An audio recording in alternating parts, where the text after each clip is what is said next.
Good evening, everybody. Thank you for being here. Tonight is our FAFSA California Dream Act information night. We have Mr. Dennis Schrader here from Los Angeles Mission College that will give you an overview and an insight in regards to a very important time in your lives, which is financial aid for your freshman year of college. So I'm going to go ahead and give the floor over to Mr. Dennis Schrader, and it's all yours. And I'll be here in the chat, and he's going to explain the process. Thank you. All right, Oscar, I'll go ahead and start then. Welcome, everyone. What I'm going to talk about tonight as far as applying for financial aid is applicable to any college or university, public or private, 2-year, 4-year, etc. All the different types of schools that your students may be looking at, and for the parents out there. And then, of course, if we have any students online where you might be looking at have already started the application process for. Let's start with some basic premises of financial aid. First and foremost, students and parents are considered to be the primary sources for funding a college education and are expected to contribute to the extent they are able to. That's what financial aid is about, trying to measure then the family's ability, not so much a willingness to pay for college. Along with that, financial aid is really supplemental to a family's resources, including any student earnings from work or other assistance and sources that the family might have or that the student might be receiving. Financial aid then is intended to pay for education-related expenses, but that is more than just your tuition and fees. And we're going to talk about that in the next few slides so that you know then that if you're applying to an expensive school or a school where a student may have to live on campus, those kind of costs can be factored in. So 3 key concepts to keep in mind, and we're going to break down in the next few slides that are common and are words that you're going to hear or phrases you'll hear when you apply for aid at different schools. And so that you know how these all work, we're going to talk about cost of attendance, expected family contribution, also sometimes gets called EFC for short, and then financial need. So first and foremost, cost of attendance. In order for a college to figure out how much aid a student can receive, we have to have a starting point of what's it going to cost for the coming school year. So first and foremost, tuition and fees. Of course, the direct cost of the classes. At a community college like El Camino, which is close to Lawndale, or my school, LA Mission, we're all the same in the state of California, $46 a unit. So for less than $1,500 a year, all your tuition and fees. Cal State University is about $6,000 a year. A UC is about double. And of course, private schools are all over the map. Now there's books and supplies. Even in these COVID times, students still have to buy books and supplies, and that can be relatively expensive depending upon the program of study you're doing. Room and board, easy to understand. If you're going off to college and you live on campus, you have a dormitory room, and you have a meal plan or your board plan. But even for students who live at home or live off campus in their own apartments and such, we can figure out some of those costs into their total cost for the school year. There's personal expenses of just being a student, insurance, car insurance, health insurance, cell phone bills, things like that. And then lastly, of course, transportation. Big for students who go to community colleges where they commute most every day, at least when we're in session and we're back on campus. But transportation can be added into this total cost. So every college, for everyone that applies for aid, looks at all these subcategories, come up with an estimated cost for every given student. Now, the second item, the expected family contribution. This is the amount the family is expected they could contribute based on income and assets towards the total student educational cost for the year. This is why we do a form like the FAFSA. And for our dreamers, the California Dream Act application, because this form will calculate this number for us. It'd be easy for us to just say it's 0 for everyone, but in reality, there's a federal formula that determines expected family contribution.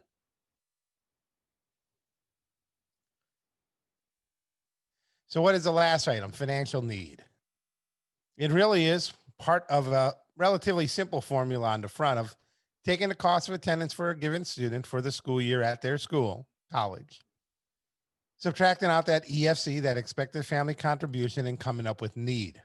So this is the formula every school uses. So I'm going to give you an example using a variety of schools here in the state of California. And these are relatively, at least around the cost line, relatively accurate numbers.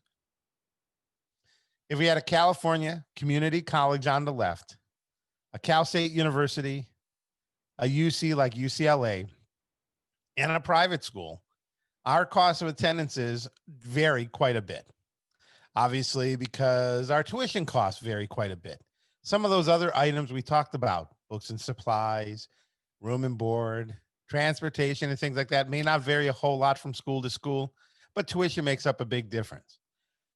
Now, it doesn't cost $15,000 to go to El Camino College, but remember, we're counting tuition and fees, books and supplies, room and board, transportation, a number of things you may have control over or may already be paying for. If a student's lucky and stays at home, they may lower their room and board costs significantly.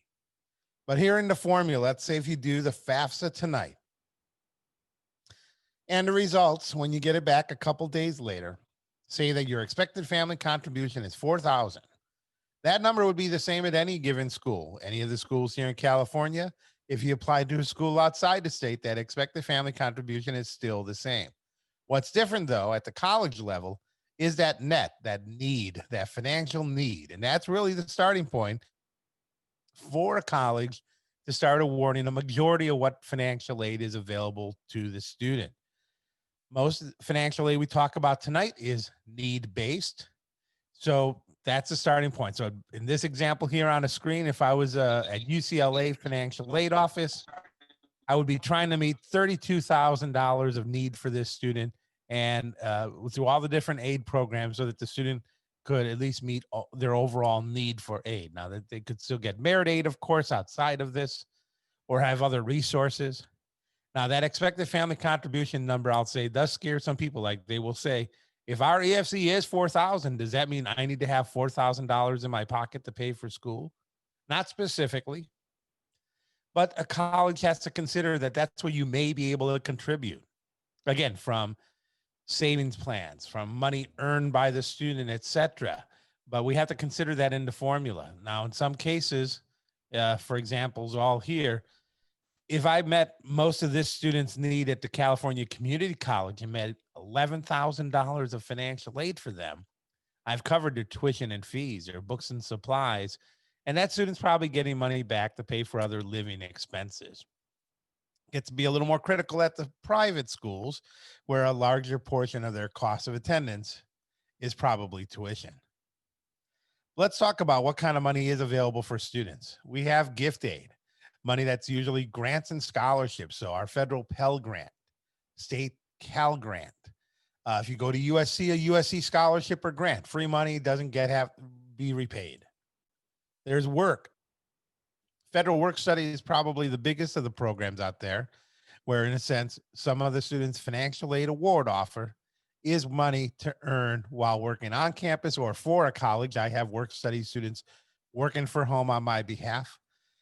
And the good thing is, even though they're earning money, you would think that could hurt their eligibility in future years. It doesn't, because it's a need-based program. AmeriCorps is similar to this. It doesn't hurt their eligibility. The FAFSA has a way to take that into account. The last broad category is loans.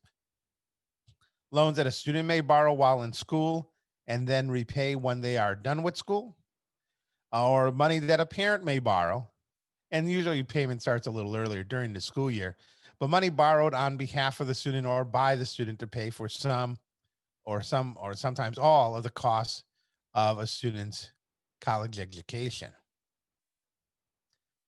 So that's the type of money. Now we want to know where the money comes from. Most of the money from the governments. Between the federal and state governments across the U.S., about 80% of all financial aid dollars come from them. The good thing is when it comes to applying for aid, it's generally one form. For most students, it's that federal aid form we'll talk about in a little bit. For our Dreamer type students, it would be the California Dream Act application. Beyond that, there's money from colleges and universities, fairly proportional to the cost of the school or schools that you're looking at. So you'll find scholarship programs at El Camino College, Santa Monica College, my college, LA Harbor College. I'm just naming a few in the general LA area. Relatively small numbers of scholarships and relatively small number of dollars per scholarship because we're lower cost institutions. But a school like USC or Pepperdine does quite a bit more fundraising for those who are graduates. You certainly know that. And thus, they also know they're higher cost institutions and they need to offset that for a number of students to get a wider variety of students to come to their school. We'll talk about some ways of how to look at applying for aid through colleges and universities if you don't already know how to, because you don't know where exactly you're going to. The last general resource out there is everything else, everything from high school clubs and organizations the students may be involved with, local clubs and organizations you parents or students may be involved with, either one, scholarship foundations on the national level, things like Coca-Cola scholarships. Coca-Cola has had one for a long time. Walmart scholarships, the Bill and Melinda Gates Millennium Scholarship Program. There's a wide variety of them out there. And of course, there's regional and state ones. And then employers sometimes have tuition reimbursement programs or scholarships available to their actual employees or children of their employees.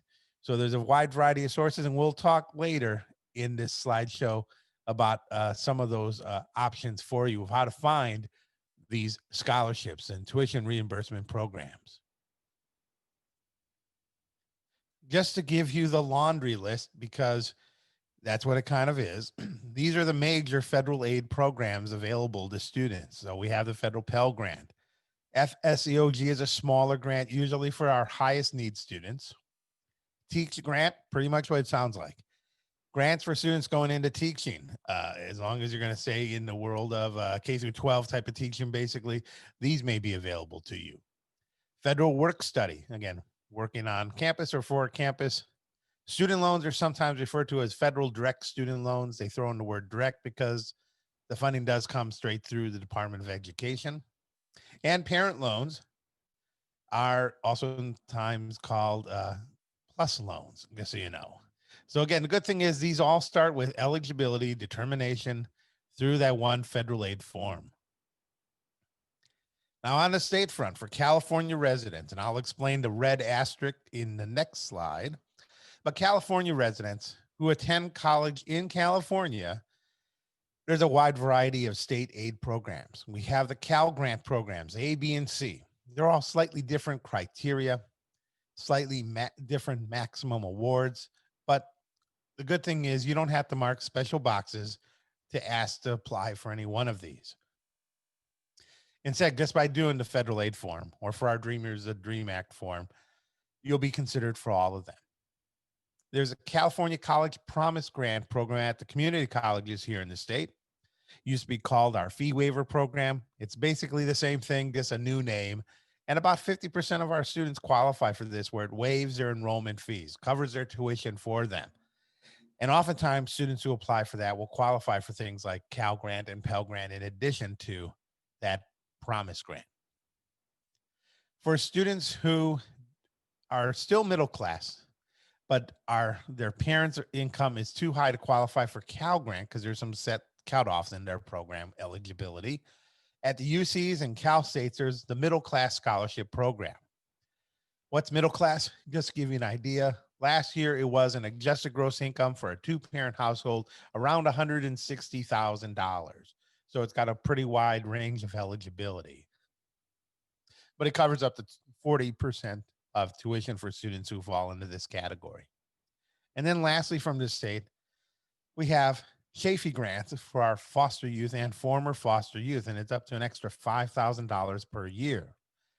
On top of oftentimes for these students, they qualify for Pell Grant and possibly Cal Grant and other aid. But we know oftentimes our foster youth or former foster youth don't have the same resources available to them as do students who, when they file their FAFSA, will have parental information, may have parents to help support them. Now, the big thing for state aid, at least, is March 2nd. getting the FAFSA or the DREAM Act application done by that point. The high school's already taken care of the GPA part on the end of that. But basically, that's why we have the FAFSA come out now on October 1st, and you can fill it out anytime thereafter, but the sooner after it, October 1st, the better. So that asterisk from the other slide about state aid. What I want to talk about is financial aid for undocumented students. So a number of years ago, almost 20 plus years now, there was a law passed called AB 540, Assembly Bill 540. When it passed, it opened up for undocumented students who graduated high school in California to be eligible for in-state tuition, which was a big leap because otherwise they used to have to pay what an out-of-state student paid at a Cal State LA or UCLA. It can be 3 times as costly. But about 8 years ago, on top of that, a new law was passed, actually a couple different laws that opened up state aid eligibility for AB 540 eligible students. So that includes Cal Grants, middle class scholarships, and the California College Promise Grant. Now, the thing is, undocumented students, even those who are DACA students, you don't have to be one to be the other generally, undocumented students who meet the AB 540 eligibility, graduate high school, a couple other criteria, apply for state aid through the California DREAM Act application. This form, made just in California for California, is similar to the FAFSA. It comes out October 1st every year. The information asked for on that form is very similar to the FAFSA because by law, the state may have created their own form, but they didn't want to change the way the formula works. And seeing the federal aid formula is a standardized process for calculating financial need, that's what they use. So it's all handled within the state by the California Student Aid Commission. They're the people who handle Cal Grants. It's available at caldreamact.org. And that's about all I talk about as far as directly on the Cal Dream Act, because when we talk about the process, the timing, and everything else, it's going to be similar to the FAFSA, which most students will end up filling out. You do one or the other. If you, as a student, are a U.S. citizen, eligible non-citizen, permanent resident, and then there's a couple other things like asylee, parolee, and refugee status. All those are covered under the FAFSA. You're applying for federal and state aid then through the free application for federal student aid. The form is, again, like I said, it's available come October 1st. It's available at studentaid.gov. You can still go to FAFSA.gov, but the federal government really wants people to go through studentaid.gov because there is both general information about financial aid there and the way to get into the FAFSA. There's even a My Student Aid mobile app now available for phones, tablets, other mobile devices. It basically replicates the FAFSA and other functions that a student may need to apply for and know more about federal financial aid. For Cal Grant GPA verification, I'm sure Lawndale's already taken care of. They send off the GPAs for sophomore, junior grades to the California Student Aid Commission because GPA is just one of the criteria for Cal Grants. For some students, and we'll talk about this after we go through some examples of screens and the process of the FAFSA, we'll talk about the CSS profile form. This is a form you might have heard of if you're looking at Stanford or USC or Harvard. And we'll talk about why and where you might have to do this. Lastly, oftentimes, after doing a form like the FAFSA or DREAM Act application, you may be asked for some additional information from your college's financial aid office to document or verify things, copies of tax returns, making sure we have your social security number correct. A variety of things. You'll usually then be working directly with the financial aid office at your school. You won't be sending forms off to a federal processor or anything like that. Once you've done a FAFSA, you've done your step. But you'll work through your financial aid office on any sub steps to process your form.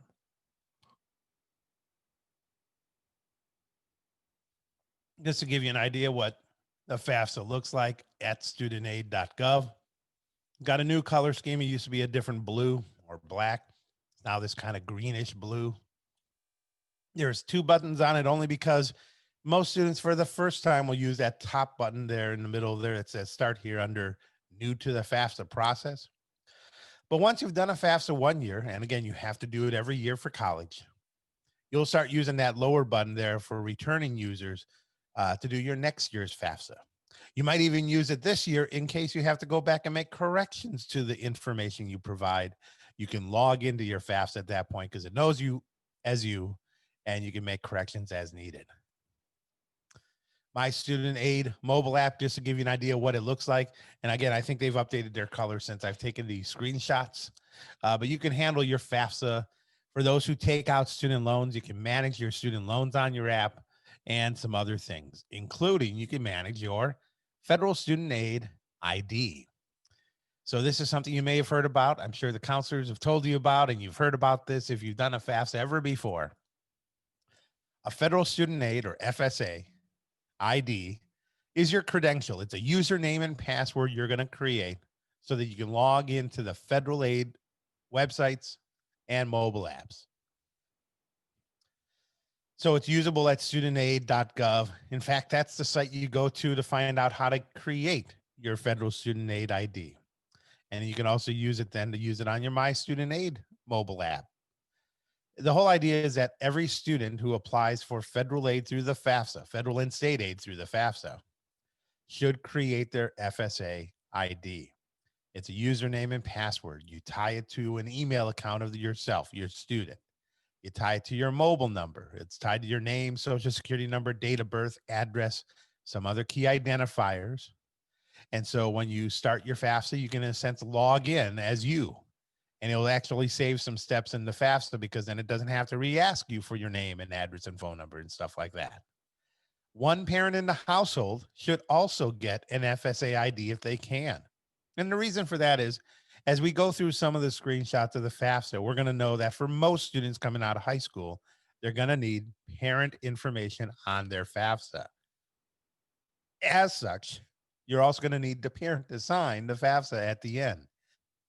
So for most parents who can get an FSA ID, the best thing is to do so, at least one of you, and then use that at the end of the FAFSA to electronically sign. Now, there are cases where parents can't get an FSA ID. If one or both, well, if both parents in a 2-parent household or a single parent household are undocumented people themselves, they can't get one because you won't have a social security number that they can create an FSA ID for you. In that case, we'll talk about other options for signing to FAFSA. So up front in the FAFSA, just to give you an idea what a login screen will look like. And then right behind that screen, the bigger screen, Ben Test 2020, who's a sample student, is signing in with his FSA ID and using his FSA password, gets him right into the FAFSA, at which point there'll be a, excuse me, it's been very dry in my house today. I had the doors and windows open to get some air. There will be early on an ask to make a save key. And a save key just allows you that if you start your FAFSA late at night, you can save it and come back to it and pick up where you left off. So make it something simple. It's not the FSA ID. I usually tell students, make it the word tomorrow, because realistically, that's when you're picking up on your FAFSA that you got about halfway through. Make it something simple you'll remember. I'm not going to go through every screen of the FAFSA, but I want to kind of give you some layout ideas. Now, if you're working on a computer instead of the mobile app, you'll see progress as you work through tab by tab. This is what you see along the top of the page. Student demographics, all that information about the student themselves. We're not going to talk a whole lot about that because that's name and address and phone number. We'll talk about the school selection tab because that's important. That's where the student lists all the colleges and universities they're considering. We'll talk about dependency status because the questions can be a little technical there, but that section will help us determine if a student is a dependent student or an independent student for financial aid purposes. The next tab of parent demographics we'll talk a little bit about helping to decide who is the parent or parents who need to provide information on a FAFSA. Sometimes in divorces, separations, we sometimes have to help figure out, are we looking for information from one or two parents?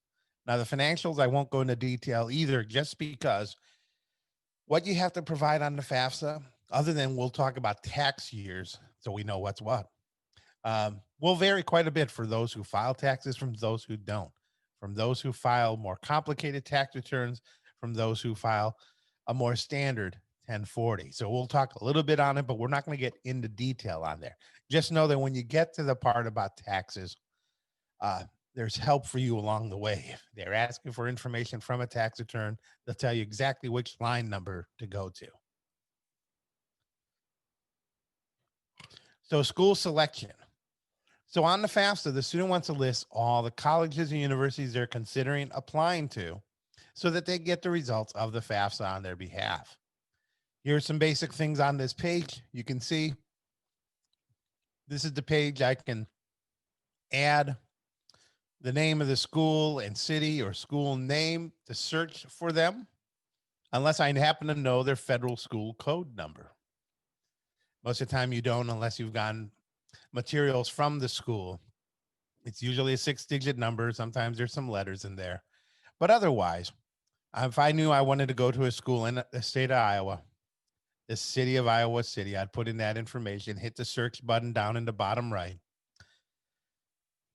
and I'd get back with the search results, University of Iowa. Now, if you're thinking of going to UC Irvine, the easiest way to search there is put California for the state and the name of the school as Irvine. There's only 2 schools in Irvine, Irvine Valley College and UC Irvine. Los Angeles is a little tougher. You may want to add in other words or use the words you like. UCLA, the form's smart enough for that.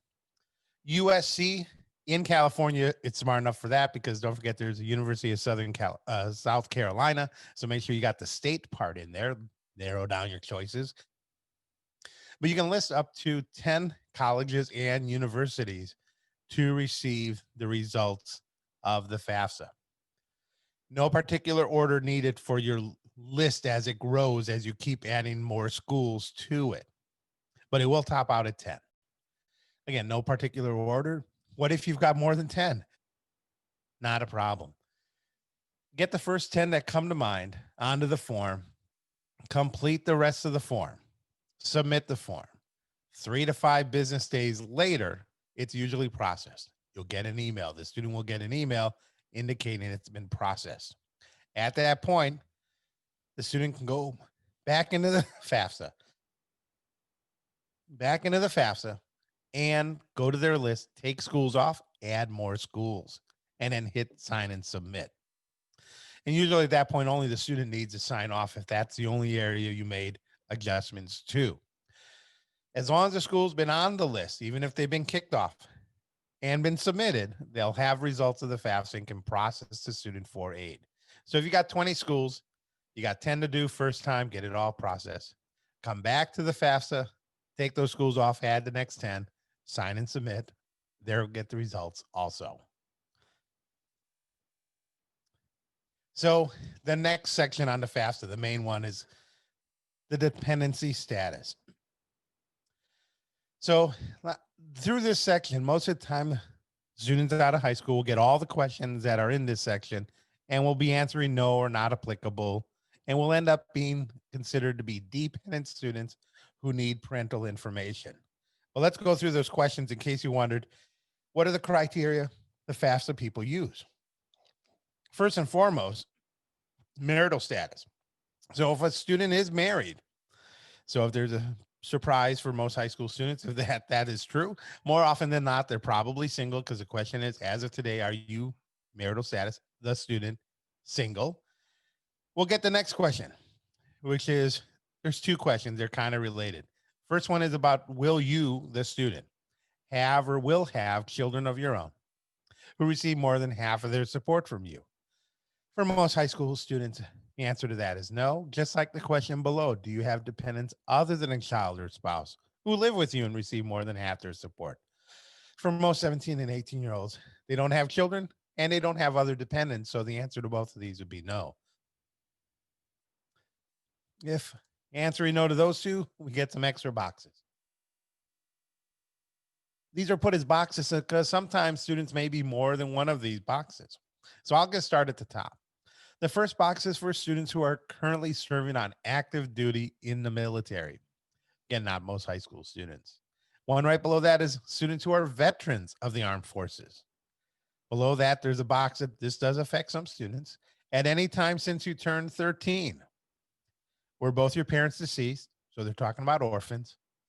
Or were you in foster care or dependent or ward of the court? So this would be students who were in foster care sometime between 13 and 18, even if they're no longer in the foster care system. They can mark that box accordingly.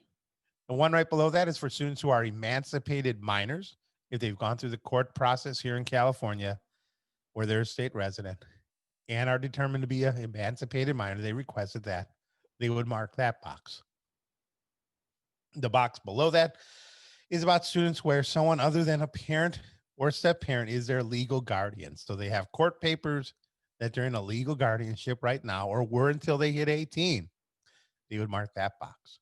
Like I noted, more often than not, most students coming out of high school don't fall into any of these categories. They would mark none of the above. And then we just have one last question to help us determine dependent students from independent students.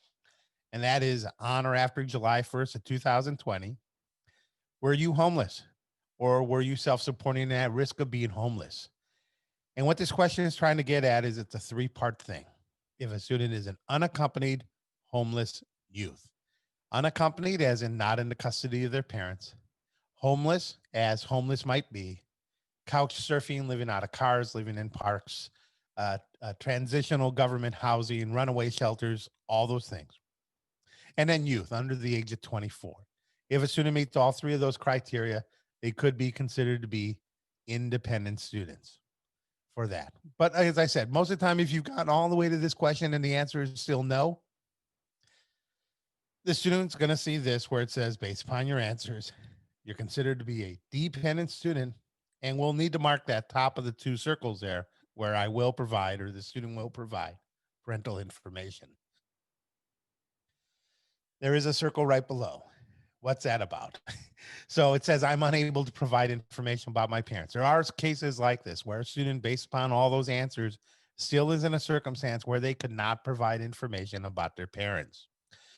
For example, probably the most common is the student who might live with a relative or friend and knows their parents are still around somewhere, but has no way to contact them, has no way to find them. But the student may not be in foster care system. They may not have legal guardianship papers through that friend who's taken care of them for years sometimes, or family member. They're not emancipated minors. They don't have children of their own. They're not 24 or older. That's the cutoff age, just so you know. But by FAFSA rules, it sounds like they should be a dependent student, but there's no way to get parent information. In those cases, we mark the bottom of the circles, continue through the form, skip over the parent part of the form, and then submit. Once the FAFSA is processed and the colleges receive the results, the student's going to need to follow up with the financial aid office at those schools to see if the school can override the federal rules. And we can in rare cases where it's a case of where, again, the student cannot obtain parental information for a variety of reasons. And thus, we may make the student independent in those cases. We wouldn't just say to the friend or family member who's been taking care of them, we're going to make you the parent. Instead, we make the student independent in these rare cases. But for most students, again, coming out of high school, we're assuming we're going to need parental information. So it comes down to who's the information or the parent that we need to get the information from. Now, there's a long link down below, but don't worry. This PowerPoint, there's a link at the end on how you can download the whole thing as a PDF, so you won't miss out any of the details that I've go through tonight. But I want to do an animated version of this to help us determine which parent or parent needs to provide information on the FAFSA. So let's start in. So now these questions are also, because I've cut it out of a federal graphic, are very student oriented. So The questions are aimed at a student. Are your parents married to each other? If the answer is yes, we report information for both parents on the FAFSA. But now, what if they're not? Then we just ask the question, do your parents live together? Make a little room here on screen.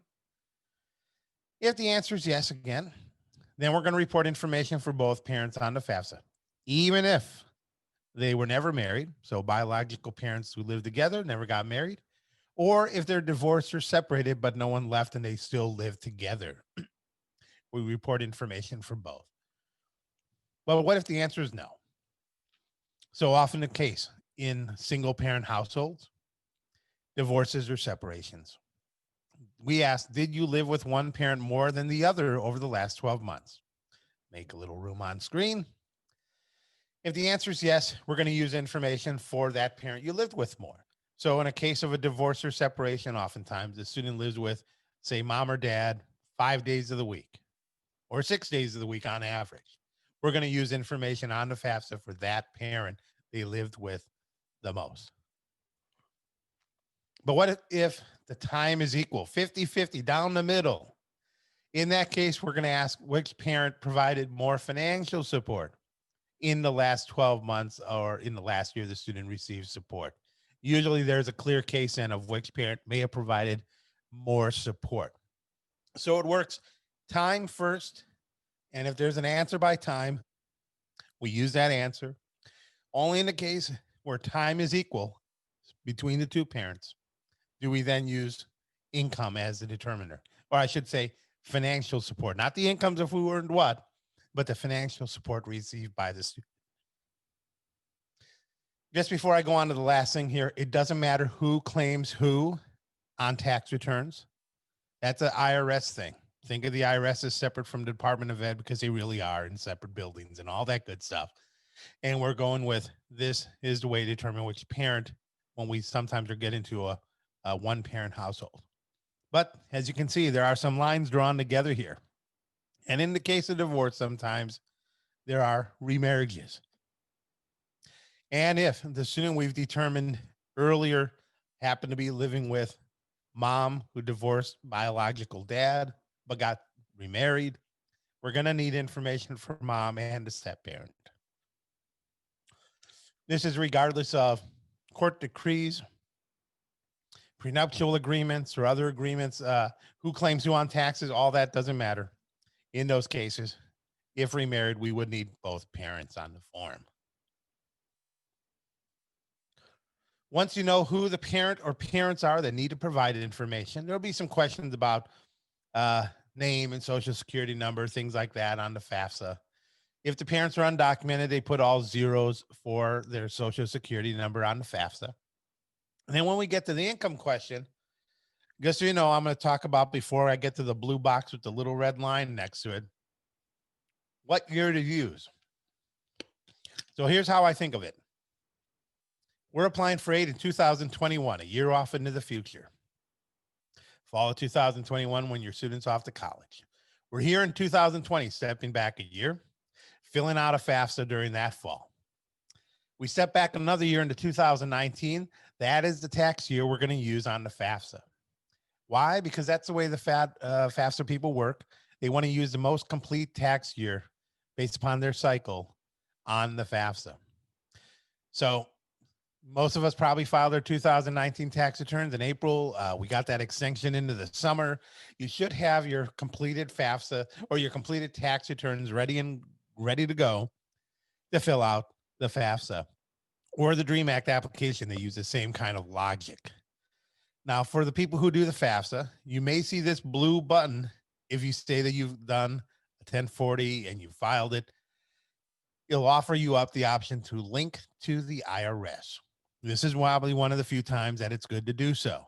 The IRS data retrieval tool on the FAFSA, as we call this little blue button, will, in a sense, take you out to the IRS from the FAFSA. You're still within their world, and bring in the data from your tax return and pre-populate the questions on the FAFSA that ask about those questions. Adjusted gross income, taxes paid, all those things that you would normally need a copy of your paper tax return or whatever, and look at numbers. You'll bring that in electronically. It's all super secure. Never had a problem of any stolen data. Don't worry about that. And it just saves you time. If you don't want to do it, that's up to you. You would then just need your tax return paper, PDF, or whatever, and transfer numbers by hand. Not everyone can use a data retrieval tool. There's some limitations. If you filed a joint return in 2019 and have since become divorced or separated, the data retrieval tool is not smart enough to divide out and only use one person's income and information. Just as if you file separately, you're married filing separately, the data retrieval tool is not smart enough to take two tax returns and combine them together. You'll have to do that manual addition on your side before you put in the numbers manually. But for many of you, it may save you quite a bit of time. Now, beyond this, there is assets. We'll talk about assets a little bit later. There's a student income and assets that get reported. And then you're right on to the signing and submitting part of the FAFSA. Once that's done, you get a confirmation page, and in about 3 to 5 days, you get the results by email to say that your FAFSA has been processed and ready to go. At that point, all the colleges have received the results, and the California Student Aid Commission. They get the results, they get the GPAs from the high school, and they start determining Cal Grant eligibility. So I want to go on to that next form, that CSS profile form. This is a separate form used by some colleges to award college or institutionally funded grants and scholarships. This form requires a little bit more information than the FAFSA. The good thing is it comes out October 1st, but I've helped some parents through this form. It takes a little bit longer because it does oftentimes go deeper into assets and income. It's done online at collegeboard.org. And it's the only thing in financial aid that might cost a little bit of money. The good thing is also, though, is that last bullet there is, before I get on to the next bullet, there's a fee waiver built in for lower income families that will waive those costs. Now, you don't use it for every given school out there. Most schools just use the FAFSA, or for our dreamers, the DREAM Act, to award all the financial aid that's available to the student. But some private schools primarily will use this form to award their institutional funds. Caltech, Claremont Colleges, Occidental, Santa Clara University, Stanford, Thomas Aquinas College, University of California, San Francisco, not San Francisco State, but UCSF, which is mostly a graduate school in medicine and such. They use the form. And then USC down here in California, Southern California, uses the form for institutional funds. So if you're looking at any of these given schools, you're probably then doing a FAFSA plus the profile, or for our dreamers, the DREAM Act and the profile form. If you're going out of state, it's mostly private schools, but not all of them, that use the form. Very few state schools. I'm trying to think of the one that used it. University of Michigan used to use it years ago. They may still use it, but it's almost always private schools. They tend to be the more costly, highly selective schools. University of Chicago, Harvard, Yale, Princeton will oftentimes use the profile form. Again, in addition to doing a form like the FAFSA. Scholarships, everything beyond federal and state aid, money from the colleges themselves. But there are sometimes scholarships from colleges, but it's also from all the other possible sources. Going to require additional applications, may require additional information like transcripts, essays, interviews, auditions. So you'll send, I was going to say an audition tape, but you probably send it by video or audio files. Check with your high school counselors, though, about opportunities available through the high school. And if you're receiving emails or mail about programs, especially if they're asking you to pay for money, because you really want to make sure that you're using all the free online web resources you can. And beware of anyone that's charging fees. I can't say that anyone that I know has ever really gotten their money's worth from paying for a service compared to all the free options out there. These are just some of those free options out there. These are the major the biggest probably of the free scholarship search websites. They generally what they do is like a fast web type of site. They're going to ask for information from the student, demographics, program of study they're planning to go to, maybe some of the colleges they're looking at, ACT, SAT scores if we're still doing those, GPA, levels of involvement in extracurricular items, athletics, etc. And based on that, use that to figure out if the student matches any of the data in their files of scholarships that they know about. And then the student will be told about them and have to go through the actual application processes. But it's an easier way than trying to just hunt for scholarships on an individual basis to find a wide variety of scholarships, local, regional, statewide, and nationwide. Now, just a little recap of the process. So we're talking about submitting the FAFSA, or for our dreamers, our California Dream Act application, and possibly that profile form, and hopefully some scholarship applications. And from there, at least for the FAFSA, Dream Act, and the profile form, the results will get back to the college where we'll determine need and eligibility. The process, we call it packaging for whatever reason. That's really where we put all the information together. Cost of attendance, expected family contribution, the bottom line, and trying to meet as much of that need as possible, and send off financial aid offers to students. Oftentimes emails that point the student back to our school portal, our websites, where the student would log in, check their financial aid eligibility, and if needed, say yes or no to certain things. So families, once students apply to college and admissions to schools, they've done the FAFSA process, they've done the aid process, you'll get all those offers in. Make comparisons. Don't rule out high cost schools just because they're high cost. They oftentimes have more institutional funding available. But as you start narrowing down your choices and you finally get to that choice of college, you may have to accept or decline some of the self-help aid. That would be loans and work study, parent loans and things, because those are options. We don't force anyone to take them. And they're self-help in the sense that you have to work for it or you have to pay for it later because it's a loan. There's usually secondary steps. How do you find a job on campus after you've got an award, federal work study? Or is there a promissory note for my student loan or parent loan? Of course there is. Those are the second level steps to take care of.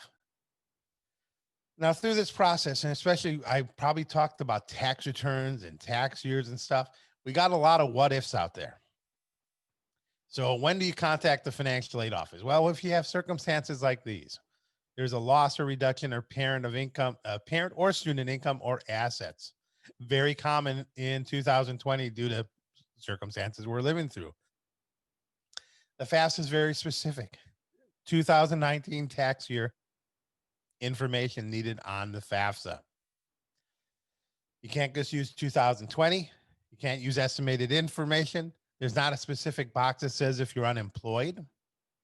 So what if? You've done the FAFSA, you've filed with the information, but we've got things like losses or changes of income, unusual medical or dental expenses not covered by insurance. The formula takes into account that we all have living expenses, including insurance costs. But what if your expenses are probably higher than normal or paid out of pocket? Or probably third bullet, it's going to ask for certain types of income that were received in 2019, like child support and such. What if that is stopped or will stop?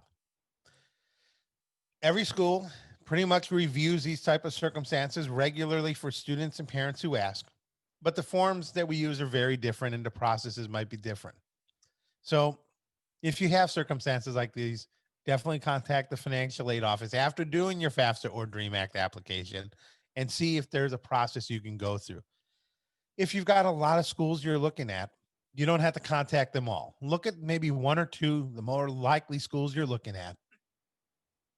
Find out what their process is and what kind of information they're asking for. Unemployment proof. letters of termination or retirement or layoff or things like that that help us understand what occurred in 2020. And from there, usually from school to school, you'll have an idea of the same type of documentation the next school would ask for. But follow through on the process. The whole idea is what it is when you do the FAFSA and we've got that expected family contribution number, that sticks with you for the school year. So if your change of circumstances lowers that expected contribution, oftentimes it raises eligibility for aid. Now, before making decisions, hopefully not just cost is being considered. We're looking at all the other things about colleges. Academic program availability, what the students looking to study. Campus feel, assuming we're all back on campus, hopefully by fall, let's hope so. You know, big school, small school, public, private, in-state, to be close to family, out of state, to explore the world beyond California. Opportunities for campus involvement if you're involved in extracurricular, athletics, academic clubs, making sure that those kind of opportunities are available at the schools you're going to. And for those who are looking for the shorter term, what we call now career technical education, used to be called vocational programs, where you're going right into a line of work after doing like a 1 or 2 year program in automotive tech, radiological tech, nursing, making sure those schools offer good employment placement assistance for you as you leave your program there. Very important that you want to make sure if you go to nursing school, you're placing a high percent of students in the field of nursing shortly after graduation. So beyond today, if you have questions, don't forget to call us. For information from the internet, studentaid.gov is the starting point for the FAFSA, but has all the information about all the federal aid programs. Information about Cal Grants at calgrants.org. This is just an example of my website, but every college financial aid office has their website that has information about deadlines, processes, forms, maybe scholarships and other aid from the school, contact information. Be on the lookout for that. The state of California has a program called Cash for College that has put on workshops across the state. Here in LA, our LA Chamber of Commerce and some other organizations help organize just for LA County, LA Cash for College. There's been workshops going on throughout the fall, and it will continue through. So definitely check them out. At the Federal Aid Student Aid Information Center at 1-800-433-3243 or 800-4FED-AID. You can get information and help on your FAFSA. They're open generally 9 to 5 throughout the week. And then, of course, see your high school counselor if you have questions. And again, if you have questions that maybe you don't ask in the chat because they're very personal, that's understandable. Mr. Pina will get a hold of me and we'll work out whatever kind of questions you might have or whatever. Like I said, if you'd like this as a PDF downloadable, you know, maybe take a screenshot or write this down. Capital letters apparently are very important in the FAFSA night part. But this is how you can get this whole presentation as a PDF for yourself. No moving graphics or whatever. And for those who wanted in Spanish, I did not create it. My staff did this for me because I do not speak Spanish very well. They have created a Spanish version of this presentation for you, available by just basically adding the dash capital S capital P at the end of that shortened link, and it'll take you to a site that you get the PDF from my website. So if you have questions, please feel free to throw them into the chat session. The one question we had earlier asked if the student lives with the mother and father does not live with the student, but father supports the student, whose income to include? So that's a good question. So that would go back to assuming that we're talking about mother and father are either divorced, separated, or possibly never married and living apart. Because the student lives with the mother either most of the time or all of the time, we're going to use just mother's information on the FAFSA. Even if the father provides support, it's only, again, It's time versus money first. We've got the time answered. We don't even have to look at the money. Let's see. We've taken care of the CalGrant GPA verification on that. Let me go over assets in case anyone asks. Or if you have other questions, please put them into the chat. A little bit about assets on the FAFSA. So 3 basic categories. We go in threes a lot in financial aid for whatever reason. Cash, savings, and checking as of the day you do the FAFSA. So that's going to be first category. The second category is investments. Easier to tell you what not to include on the FAFSA. Don't include the value of your house or your retirement accounts. So 401ks, IRAs, KIOs, pension plans do not show up on the FAFSA. Instead, investments is pretty much everything else. Your second home, commercial property, net values of those. If you sold them today, minus the mortgage you owed on them, what would be the net value of that property?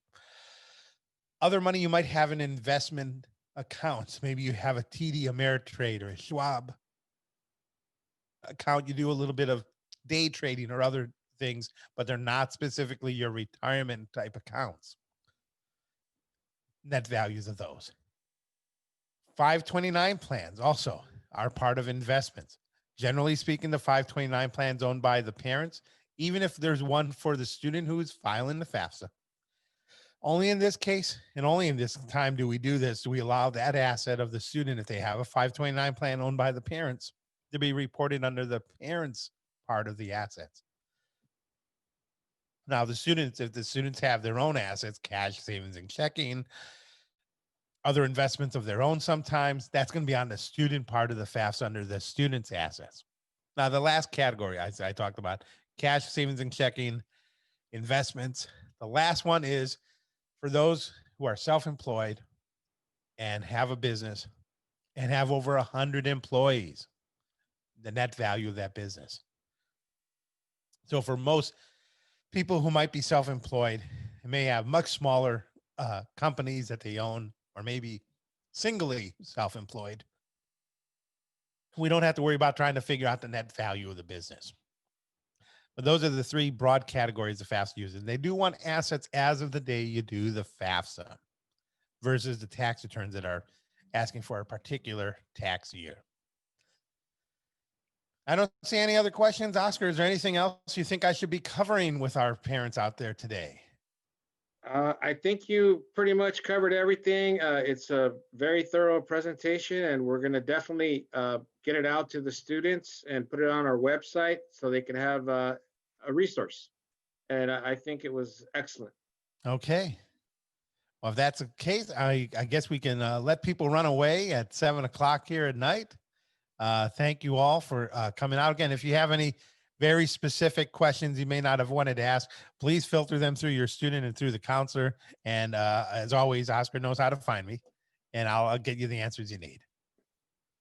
Once again, thank you very much, Mr. Dennis Schrader, and look forward to meeting you in person soon. And any questions I'll throw out to you via email. All right. Sounds good. All right. Thank you, everybody, for attending tonight, and have a nice evening. Thank you. Mm-hmm.